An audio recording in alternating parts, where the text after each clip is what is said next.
If you thought, just like I did, a closed terrarium, something with really high humidity, really damp soil is going to be the perfect setup for a Venus flytrap, you're wrong. In this video, we're going to go over why a terrarium might not be the perfect setup for your Venus flytrap and how to make it a really great option. So the first thing that you really need to know is that these Venus flytraps, they're going to need a lot of light. They originate from the Carolinas, mostly close to the coast of North Carolina, so a lot of bright, direct sunlight is going to be perfect for these.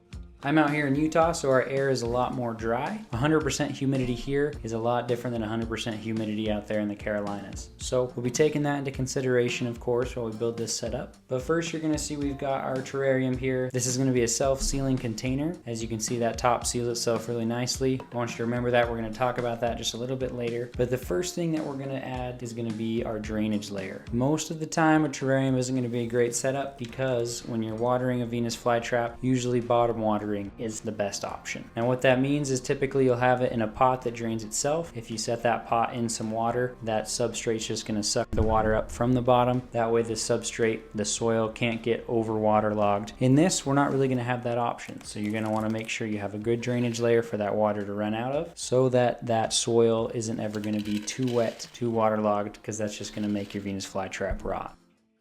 So in this one, we're just going to be using what's called leca. They're just little clay balls. You can do this with sand, gravel, really anything that the substrate is going to drain out of that soil into. We're also going to add a window screen mesh to create a barrier in between that soil and that drainage layer just so they're not getting mixed together. Next big thing you need to know is this soil isn't going to need to be anything crazy. We don't want a lot of nutrients in it like you do with most plants because the Venus flytrap is mostly going to get its nutrients from what it eats. So what it came in is pretty much just sphagnum moss. I'm going to add just a little bit of extra sphagnum moss here. That way it's got a little thicker layer of soil to grow into. The other big thing you're going to want to know about watering is to make sure you use pure water. So I'm just going to use bottled water here since our regular tap water is pretty hard, has lots of extra minerals in it that aren't so great for that Venus flytrap. So purely sphagnum moss in that soil, no nutrients really, just going to keep it nice and damp. Now up to this point, if you feel like this video is helping, make sure you hit that like and subscribe button. That way you can catch up with the content in the future as well. Now I just gotta get this dang thing out of the pot. It made it pretty difficult for me.